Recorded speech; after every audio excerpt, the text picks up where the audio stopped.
Hi, welcome to Storm the Field and happy holidays. It is officially Christmas time. We're just going to skate right past Thanksgiving and we're here. We're ready for Christmas. And so I'm Mathis. I'm joined here by only Rob. And as you can see, he's frozen right now, but we can't do anything about it. So we're just going to get rolling. Rob, before we start, I wanted to make am an announcement to on you. the cigar, though. What? I am puffing on my cigar, though. Yeah, like always. Rob, I wanted to say this on camera before I said anything to you off. Your team, A&M, is kind of having a Uh, Texas-ish year that they had last year, and well, yeah. Texas is not doing too hot either. And so I think we need to make a deal since their seasons are just about over. We have just about no reason to talk about them. Unless, I mean, for Texas, if Kansas State loses, then if they win out, then they're in. So, I mean, if there's implications and stuff, then we'll talk about it. But Yeah, I think Texas still has a legitimate shot at making the Big 12 championship. I don't think they have a chance of making the playoffs, but I no. think they're still worthy of talking, you know. Yeah, but we're not gonna like preview Texas Kansas or anything. So for now, we're just gonna have a ceasefire until the season's over, and then we can talk about how disappointing it was. Hey, has A&M become the Nebraska of 2021? I mean, how Um, many close games can we lose? yeah, I guess you can say that. If I I don't mean, know, that's something that you need to be like I hoping haven't that hoping that back your to team look is. at our 7 losses. Uh, well, I'm just going to do it right now, and I know this is off topic, but Well, we're not even on uh, topic yet. let's see. Uh, the Mississippi State game was an 18-point loss, and everything else, Florida was a 17-point loss, so those two don't count. Oh, yeah, they don't count. Y'all are running out of time. So 5 of our losses have been one score or less, or under a touchdown. Basically, one score. 5 losses by one score. Yeah, it's brutal. Hey, Rob, I can tell you right now, at least they'll never confuse us for being professional. That's right. Yep. All right. So we're gonna move on from sad talk about A&M and UT, and we're gonna get right into LSU. Brian Into Kelly, our new first favorite year. SEC team. What? Into our new favorite SEC team. No, Texas is going to the SEC. So yeah, LSU clinches the SEC West, and in Brian Woo! Kelly's first year, Rob, I think this is gonna be a scary, scary team in the future. I know they're Yeah. scary now, but like, ooh, I mean, I think he can have them winning 10 games a year. Well, this isn't his team that's winning. He didn't build this team. Orgeron or Ogeron or whatever his name was. This is his team, and so it kind of tells you several things. Did he just lose? Did he lose the team last year? If he had been able to manage things without having off-field sexual problems with interns, or not interns, but co-eds, uh, would this team be even better than they are now? So I agree. This team is stacked. It's built, but will Brian Kelly be able to recruit and keep them up there? That's the question. See, I think he will. I think he's going to recruit well, especially with the transfer portal. If you're LSU and you're good, then it's going to recruit itself for the most part. Yeah, that's true. Kids like to go to LSU. And I think he's a good enough developer of talent. I mean, just seeing what he did at Notre Dame, that I think he's one of the coaches that doesn't need a top 3 class every year to win. Yeah, But I think that he definitely has the capability of stacking some really good classes together, developing those guys, and being like just. It's really hard for me to think that he's just gonna fall off a cliff or that this team's gonna get worse. yeah. I think they're gonna I get a lot don't better. know. I don't know if there's ever going to be another Nick Saban led team like Alabama, but I'd say that in the near future, Saban's got to be retiring here shortly. Alabama has not been looking good this year. LSU could be the top team for at least the next few years in the West. I think Kirby Smart has, there's no future issue telling me other than Tennessee just playing well. That's not an indictment on Georgia, but there's nothing telling me that Georgia's not going to continue to dominate for several years. I don't know. Hey, You Rob, know, I'd watch out for Lane Kiffin at Auburn. well, that's you never know. Yep, he's going there. And if that did happen, I think that would be very, very interesting, especially those future Ole Miss Auburn games. Oh, I'd love to talk about that. Yeah, but it will be a few years down the road before you turn that thing around. Yeah, I don't know. Lane Kiffin's he's a very good recruiter. He's a very good transfer portal guy. I think they could get it going pretty quick. Yeah, but I wouldn't put him in the championship game for at least 2 or 3 years. Well, yeah, I think it's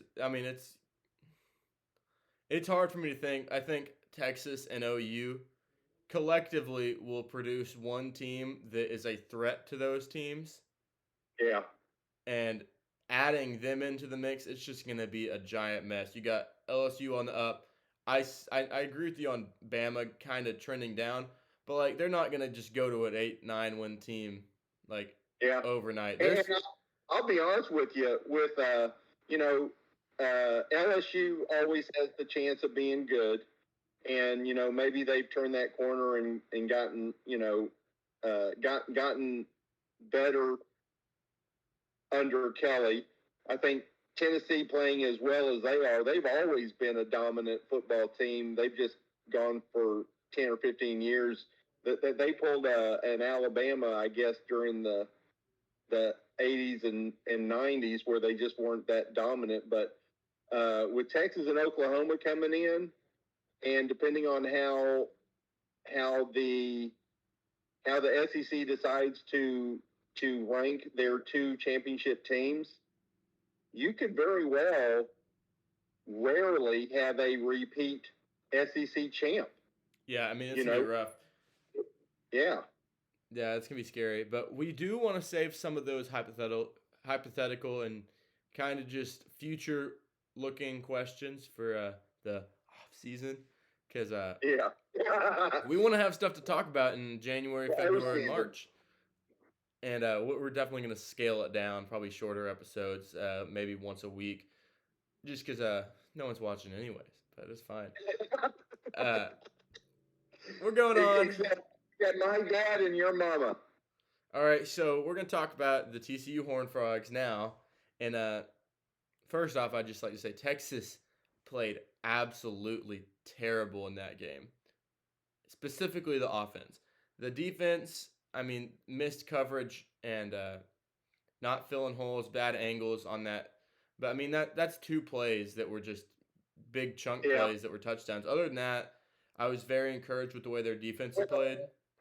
But I'll say this, Mathis. To me, that both defenses showed up to that game. I do remember one of TCU's touchdowns being a long play. I don't remember their second one. 39 yards and 70 yards. Or like 72. Texas's lone touchdown was about as fluke a play as you're going to see. To me, those defenses just played outstanding. And honestly, except for 2 plays, because Texas's defense played great on that one score because it was them. And, Texas played great on 1, played poor on 2. So you take the net, there was really just overall 1 bad play that both defenses combined played. I mean, in the first half alone, I think you said Texas's offense didn't show up to play. I think there was less than 100 total yards in offense, both teams combined, at the end of the first half. That might be true. Yeah, my main issue is, I mean, there was definitely opportunities for Texas to pop off some of those big plays, and there was for TCU too. The difference was TCU actually did. I think Texas 2 or 3 times had a receiver just completely beat a guy and just overthrow or someone ran the wrong route or. Well, one thing I noticed was Quinn Ewers, Yep. he didn't have his best game, but in his defense, he had at least 4 or 5 easy drops. Yeah. They weren't for touchdowns, but they were for first downs. Yeah. I mean, at the end of the day, I know it's never an excuse, but this, just to bring this to light, this is a very young team. And, like, I know on the record, I mean, they've already made a bowl game, but 6-4 doesn't look a whole lot better than 5-7 as last year.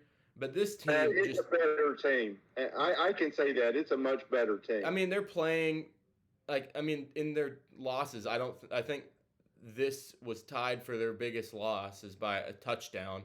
They haven't lost by over 7 points all year. 2 of those being within a field goal. And so I think that you're really close. And I know you can always say the whole Nebraska thing, which we touched on earlier, about how you can have a 1-score game in all 9 of your losses, but what does it matter? I think that's a little different because it is a very young team that's developing, very young offensive line. And when you're winning, you're killing teams, and when you're losing close. And so I think next year, I mean, you definitely have to grow and change from here, but you gotta. They actually lost 2 games by a touchdown. Oklahoma State, but again, that was like in the last minute and a half. Yeah, I mean, you just gotta. Hey, you were in the Bama game. You missed a field goal. You went to overtime against Tech. You lost to Oklahoma State. You were tied with 2 minutes to go. You lost that by a touchdown.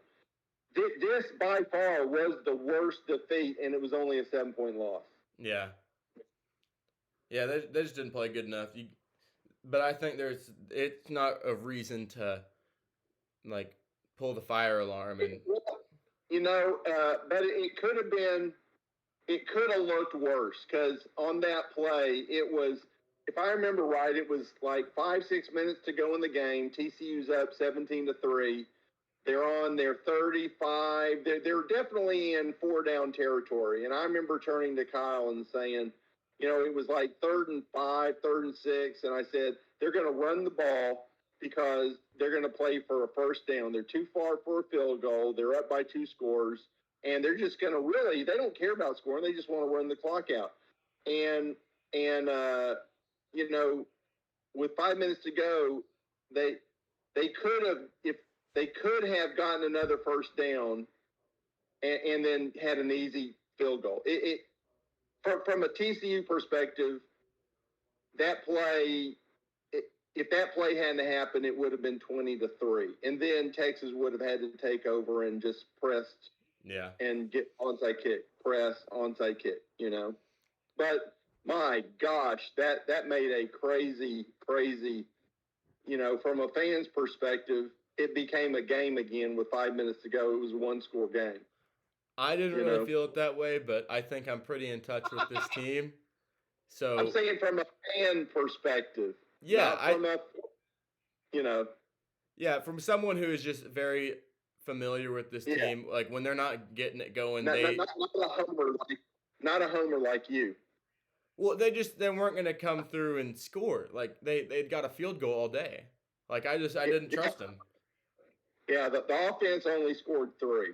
It's like this offense is kind of like a soda bottle. It usually starts off hot, which it didn't today. And so it's real fizzy. It's like a soda, and then second half that soda's been sitting there for a little bit. It's just a flat soda, and you can't pump carbonation back into it. And so it just, once they're flat, they're flat. You just gotta. Yeah. I just didn't trust them. I think it was like halfway through the second quarter, maybe like beginning of second quarter, and they punted again, and I was like, there is no way that Texas is going to win this game because they can't get anything going offensively. I figured you were not happy during that game. No, it was pretty frustrating, but I mean, it's fine. It'll be all right. We got Arch Manning. Let's go. Moving on, game that I kind of had on the secondary TV. Washington upsets Oregon, and Oregon did not play bad in this game at all. Michael I didn't Penix. get to watch that game much, but that one really, really shocked me. Michael I thought Penix Oregon just was probably played his. playing just about as good as anybody this time of year. Yeah, oh my gosh. I mean, that was just a crazy game. But I really think that Washington, when you look at Utah, you look at USC, you look at UCLA, you look at Oregon. I mean, USC and UCLA are going to be gone. Most like Yeah, most yeah, likely. I haven't heard anything definitive since the thing came out. I know there was some questions after the fact, but I mean, you got Oregon there with Dan Lanning. I think they're definitely going to be good. But Washington, I mean, they turned this thing around quick because I they think, really they're technically still in the hunt for a spot in the Pac-12 championship. They're five and absolutely, two. yeah, absolutely. Uh, They haven't surprised me in the sense that they're in the thick of it. I think they're showing that they are one of the powers in the Pac-12. The team in the Pac-12 that's really surprised me is Oregon State. They're 4-3. yeah, and I mean, you can look at that USC game, and they had a great Yeah, opportunity to win that one too. And so they're yeah, kind of in a Texas-ish situation where yeah, they're in all the games that they've lost. I mean, I think the Utah game wasn't close, but that's a really hard place to play. And I think they played yeah, them the week after they played USC, and so I think they were just out of gas. yeah. But back to Washington, I think this is really a team that is going to benefit a lot by USC and UCLA getting on out of that conference because I think kind of like we talked about the Big 12, like who's going to be like the big who's going to fill the vacuum of OU being the kind of powerhouse. And I know it hasn't been the case this year, but they've kind of owned the conference over the last few years. But like, is it just going to be Oregon and Washington and like Utah? I think it's going to be like an ultra competitive conference. Yeah, and I think this is something we can definitely get into when we get into bowl games and maybe into January and February. But I like to revisit who's projected to come into the Pac-12 and likewise in the Big 12 and see who those teams are. The weird thing about the Big 12 is with OU and Texas leaving, the sad thing for Texas is they probably, if they weren't leaving, they'd probably be the perennial power for the near future in the Big 12. You know, Well, I the, think the I and think I you don't have a know great TCU. opportunity I of don't doing know it if they're a anyways. 1 year wonder or if they're really, really that good long term. But I definitely would think Texas would be a contender. I don't see a reason why Texas would not be a contender year in year out for the next few years in the Big 12. I You mean, know. honestly, Rob, you can look at it that way for the SEC too, because if you look at Texas over the last few years, they have not been like OU has just not dominated them in the fashion that like they've really done stuff to keep Texas down. The only thing that stopped Texas is Texas. And True. so I think they just as easily could go into the SEC, and I think it's more important Well, to get them right than it is about their Baptist, competition. you've never had OU really self-destruct like they are this year, and you've never had Texas getting out of their own way. So Have you those ever heard of things have Freaky happened. Friday? Huh? Yeah, yeah. Maybe And that's a little bit what's happening. Hopefully. and going back to that TCU Texas game, I remember saying in the podcast the Thursday before that this game was potentially the way both teams play, how Texas typically gets out to a big lead and then finds a way to let the other team in, and TCU finds themselves in a hole and always seems to find a way to overcome it in the second half. I thought that this game was the opposite. It wasn't a dominating performance, but when you go back and look at it, once TCU scored that first touchdown, there was really no looking back as far as um, not being in control until the very last. And that was very indicative, opposite of the way I would have expected the game to go, where Texas was the one coming back and TCU was going to blow the lead. You know. Yeah, it's weird. this game, you thought, oh, if Texas wins, then I'm going to feel a lot better about Texas going forward. Or if Yeah. TCU ends up beating Texas, I mean, I know Texas isn't the best team they've played, but you'd think, oh, well, this tells us a lot more about TCU. After that game, I feel like I've only been left with more questions than answers, and On both teams or on just both, TCU? because 17 points in most of these, and I don't mean in conference play because I think TCU is going to win the conference and likely go to the playoff, but in those top 5, top 6 level teams, 17 points is not going to be good enough to beat them. And I think you're going to be facing better defenses than UT. Yeah, and I wouldn't shortchange Texas at all, but they came to play, and you're right. TCU's offense didn't show that they were a top 10 offense at all. Uh, Speaking from TCU's perspective, I would be. I'm not overly joyed with the way TCU's offense played, but if I'm TCU, I'm thinking we went in and took on probably one of the better defensive teams in the Big 12. We did it in their stadium under the spotlight. It was a prime time, I think 6:30 o'clock game, and it was ugly, no doubt about that. I don't remember how many turnovers TCU had, but I mean they just were not able to run the ball hardly at all until the second half. I think Miller ended up getting over 100 yards, but I a think lot most of of it that was came on off of long one runs. play. So, Huh? I think most of that came off one play, or at least half of it. Yeah. And so I don't think there was really a good rushing performance on either side. And I don't think really either quarterback played great. I think Duggan played better, but I think if there wasn't 6 or 7 drops by UT receivers, then you probably think of them very comparably. They couldn't really take. Yeah. They didn't really I'm trying hit the to deep ball look great. at the box score on that game.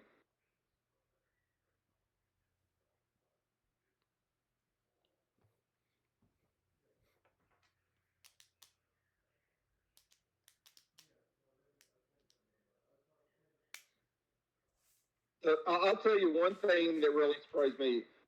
Ewers had a really bad first half and finished with 171, so he had a decent second half. Duggan, he probably didn't have as bad a first half, but he finished with 123.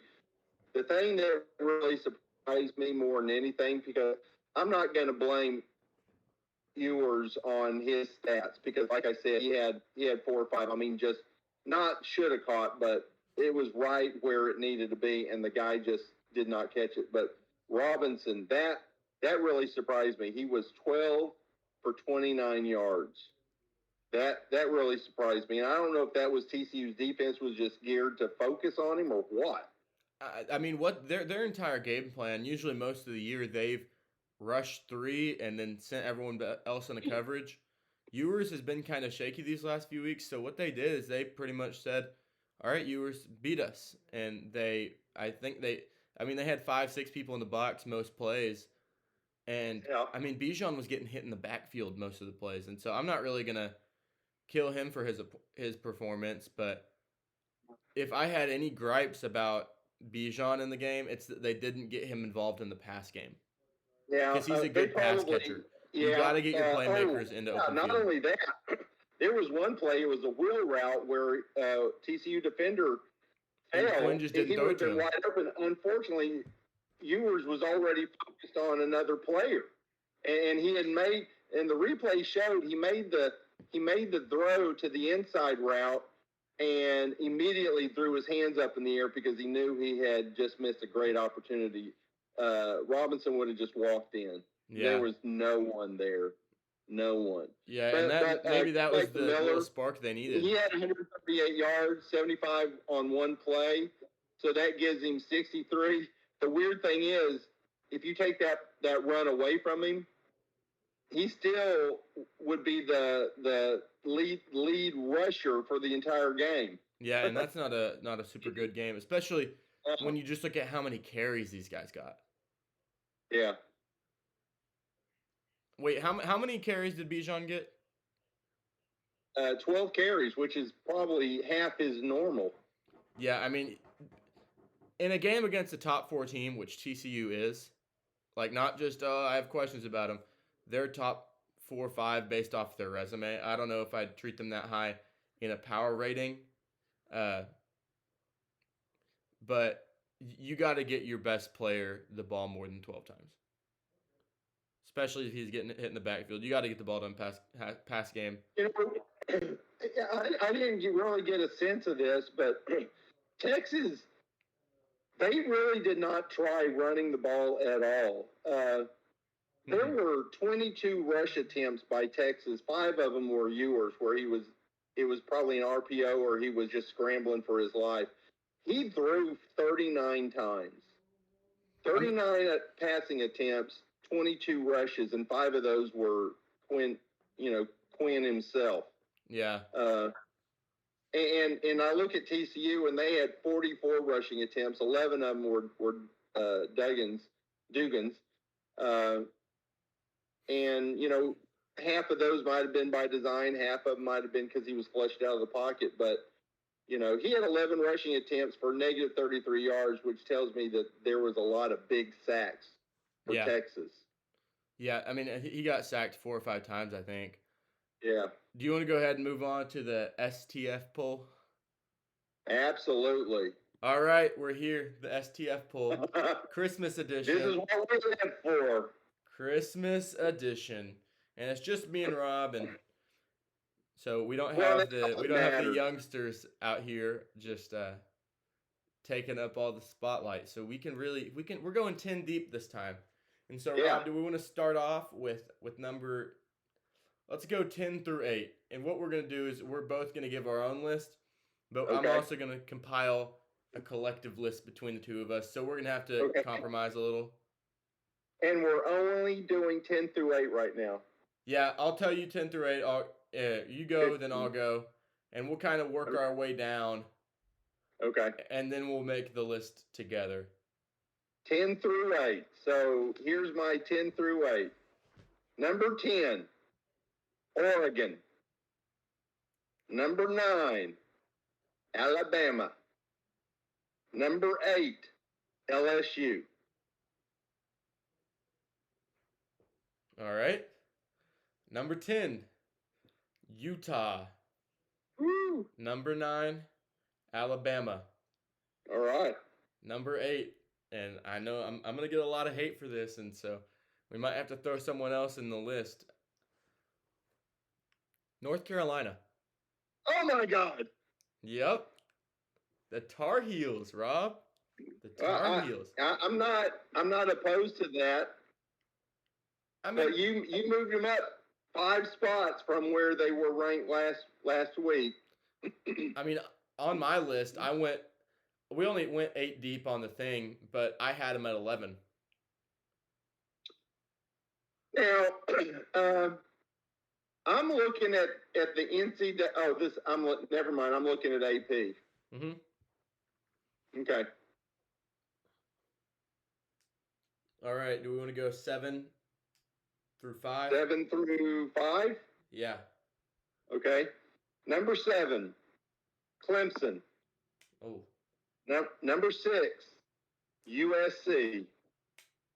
Number 5, and my top didn't really move because everybody played and won. Number 5, Tennessee. Yeah, I got LSU at 7, USC at 6, Tennessee at 5. Okay. Do you want to give top 4? Top 4. 4-1. TCU, Michigan, Ohio State, Georgia. I think if we had the same 4 teams, I'm going to predict the only difference might be the order of Ohio State and Michigan. But I think we both can agree there's no reason not to put Georgia 1, and there's no reason not to make TCU 4 out of those 4 teams. Yeah, that's I disagree. I have Michigan over Ohio State. Yeah. But same sentiment. Do we want to go ahead and make So our we own list now? I'll tell you where we agree. We agree at Georgia 1, so Georgia's 1. Yeah. All right. Number 2, do we want to go Ohio State or Michigan? Because give me your argument if you want Ohio State there. I think Michigan has a better resume. They have bigger wins. It's what I've always attributed to Alabama, the mistake. Ohio State just has not done anything yet to me to tell me that they are not better than Michigan. And it's all going to come down to that last game. The winner of that game is going to clearly be the better team. And I think Ohio State's just it's a prediction, but I just think the cards are in Ohio State's favor, that being a home game for them. Well, I'll tell you why I got Michigan. Has nothing to do with who I think is going to win that last week. I know we'll talk about it next Monday, I think. Yeah. Next Thursday. Well, next week we got this weekend, and then we've got rivalry week. So it is. Yeah. On Monday, we're going to be talking about the last week of the season. Yeah. So I mean, we'll talk about that game specifically next week. Yeah. And it's kind of the same sentiment of why I have Utah over Oregon. But I just think that Michigan is the more complete team. I think that I trust them running the ball more. They don't look as uncomfortable in a close game, which is something that I have a problem with Ohio State. Also, the fact that I don't think weather really impacts how much Michigan can dominate a team. Ohio State just showed us against a bad Northwestern team that when weather is shaky and your pass game isn't really there, that you can struggle with Northwestern. And granted, they were on the road, and granted, there was 40-mile-per-hour winds, but I think if you plot Michigan in there instead of Ohio State, they win just in terms of style and what they can do. I think they'd win by, a few more scores. If I'm a non-biased outsider looking in, there's no way in the world I would not agree with you on that assessment. So we're going Michigan at 2. Regardless of the weather, they both played in it. Now you can make a case that certain types of weather affects other teams more than others, but it should not have affected Ohio State so much that Northwestern had a chance to win that game.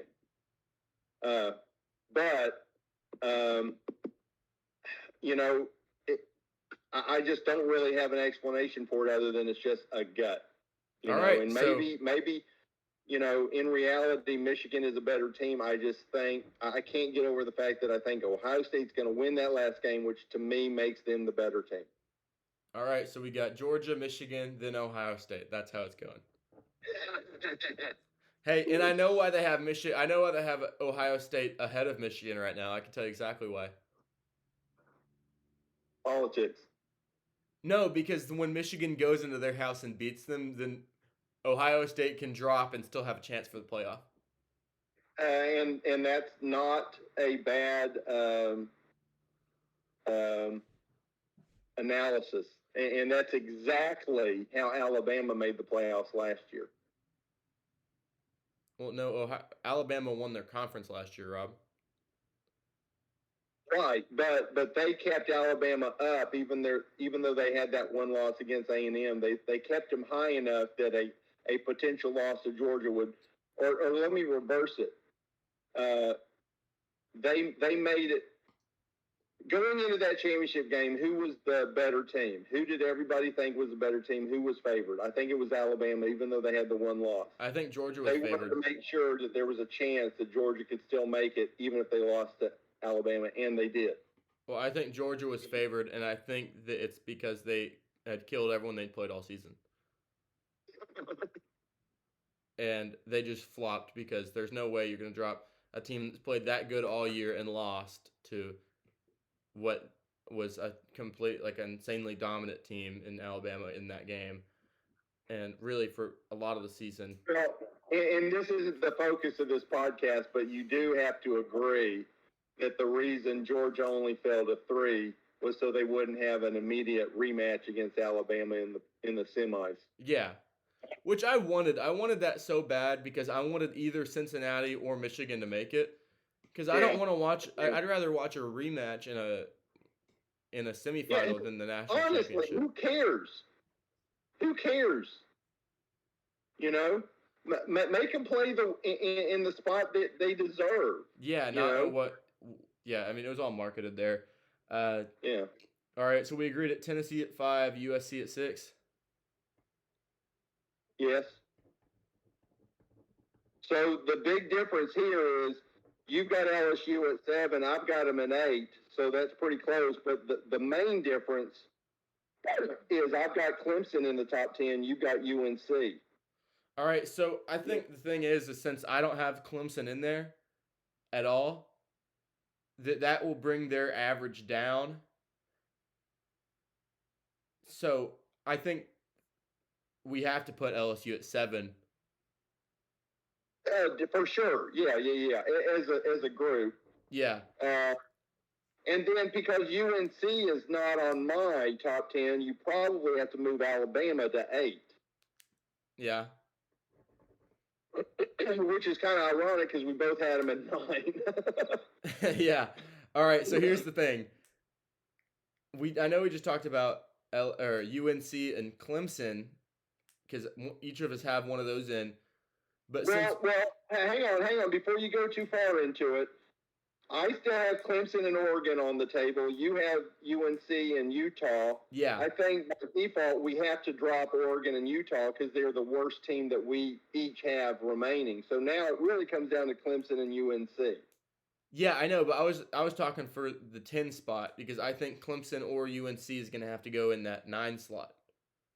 No, Or yeah. Well, honestly, I think Clemson and USC gets the 9 and 10 because we have them ranked 7 and 8. I think we still have to drop Oregon and Utah. There's just no way. You know, yeah, it's kind of like, and I don't know. if I we're really want going to throw based, UNC in there over Clemson. say it again. I really want to throw UNC in there over Clemson. But based on your math, UNC is in the top 10, but because you have them ranked 8th and I have Clemson at 7, I think by default Clemson has to go 9 and UNC has to go 10. Yeah, but I like Mac Brown a lot more than Dabo. I know what you're going. That's very interesting because that's more than likely your matchup in the Pac-12 championship. Yeah, I mean they're gonna be right next to each other. I think it'd be more fun if we put UNC over Clemson. Hey, if you want to do that, I'm fine with it. All right, I might make a graphic and post this and just see what kind of traction we get putting UNC at 9. Yeah. Now. All right, so Clemson, Oregon, or Utah? Well, it's got to be Clemson. They've got one loss. It's not a conference loss. It's a bad loss, but Oregon and Utah have multiple losses. You just got to put Clemson ahead of Oregon and Utah. Hey, you know what we're gonna do? We're gonna go 11 and 12 also. Okay, so we'll go Clemson at 10. Okay. And then what would it be? Do you want to go Oregon then Utah? It doesn't matter. They play this week, so it doesn't matter to me. I guess they're going to decide that this weekend, aren't they? They are.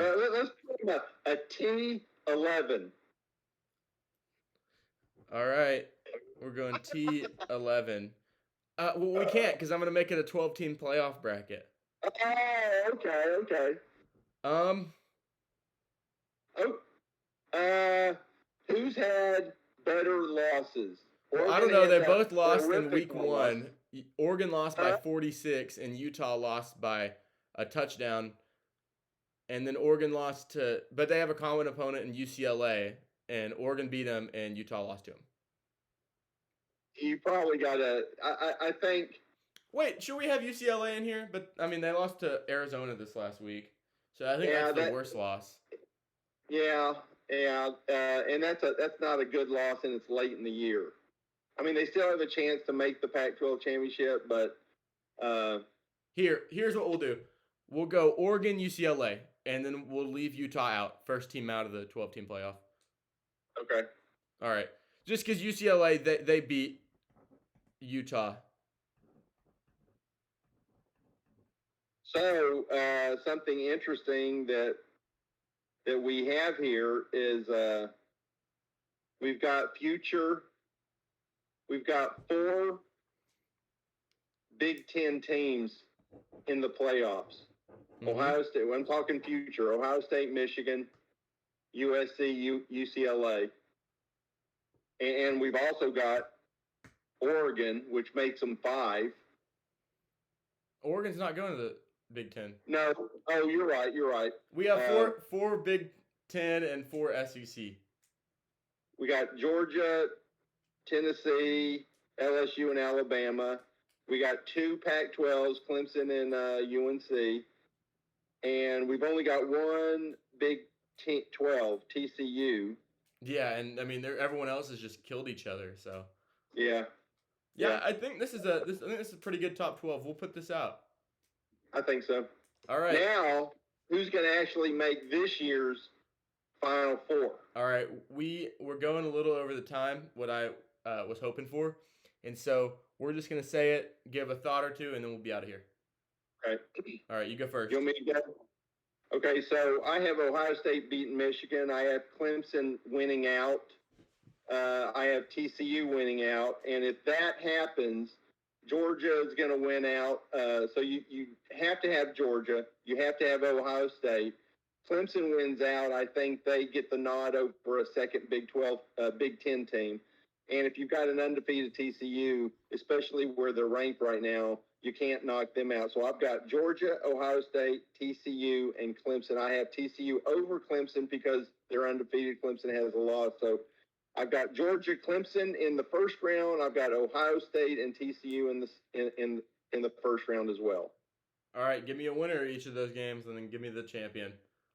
I've got Georgia beating Clemson, and I've got Ohio State beating TCU. I have Georgia clearly beating Ohio State. So Georgia back-to-back national champs.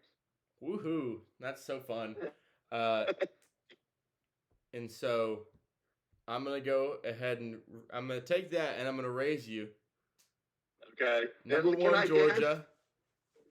Can I guess what you've got? Go for it. You got Georgia. You got Michigan.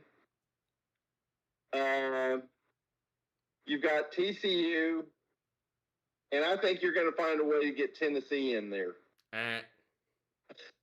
USC. Clemson.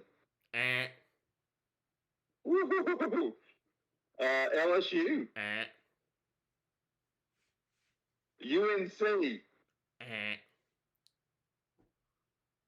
You're going to have Michigan and Ohio State in there. Michigan and Ohio State are going to make it. Michigan's going to win a close one on the road, and I just don't see them dropping Ohio State all the way out, especially if they're competitive. Okay. So rank them in 1 through 4. I think you still got Georgia 1, but the loser of Ohio State, Michigan, which is Ohio State in your opinion, is 4. Yeah. So Georgia, Michigan, TCU, Ohio State. So we both got TCU at 3. So who's winning? Georgia, Ohio. So my final is your semifinal. Yeah. Ohio State, Georgia. Yeah. And you've got Georgia. Yeah. And you got Michigan beating TCU. Yeah. You got Michigan beating Georgia. No. Here's the problem with it. It's not a good matchup for Michigan. Georgia? Yeah, it's going to... Oh, no, we're going to see the semifinal matchup again, and this time Michigan's going to think, we're going to get them this time, and then they still don't. Yeah. So it's going to be frustrating. But congratulations, Georgia. You are the STF National Championship. Don't even bother playing the game for the rest of the year. Today. No, just the rest of the year. So, hey, Georgia, congratulations, but you can just don't show up on Saturday against Kentucky. Yeah. But this can all change next week. Someone might show us that they're better than Georgia. Georgia might not play well against, I don't know, who are they playing? Vanderbilt? No, they're playing Kentucky. Vanderbilt's little brother. Anchor down. You know, Kentucky can mess this whole thing up. Kentucky could end up making it so that no SEC team makes the playoffs. Yeah. If they beat Georgia and then Georgia loses to LSU, it'd be a stretch for LSU to make it to the SEC. No, the SEC champion is making it, Rob. Without a shadow of a doubt, they are making it. Okay. Now hang on. This is if USC wins out, they have one loss. Mm-hmm. Clemson wins out, they have one loss. Yep. TCU goes undefeated, and Michigan or Ohio State goes undefeated. How do you put a 2-loss SEC LSU champ ahead of USC or TCU or Clemson? Because SEC bias. Well, and I believe the SEC is the best conference, but I just don't see a way that a 2-loss LSU team gets in over an undefeated TCU and a 1-loss Clemson and USC or let's is USC the only 1-loss team now in the Pac-12? Yes. I think they are. They are. Until this weekend. Yeah. Go Bruins. All right, Santa. Yep. Rob, I'm gonna get you one, and then you're gonna have to grow your beard a little longer, and then you'll be Santa. Yeah. All right. Well, we just have to get my video working. Yep, that's for sure. We will see y'all next time. I think next time's gonna be Thursday, but I think we're gonna be short on the group again. But next week we should be at full strength, full power. Got a school break, no games, I think. All right. You never know with those youngins. Never know, but I mean, it is what it is. The grown men we're talking today. Yeah. All right. Thanks, Rob. All right. Bye, guys. Bye.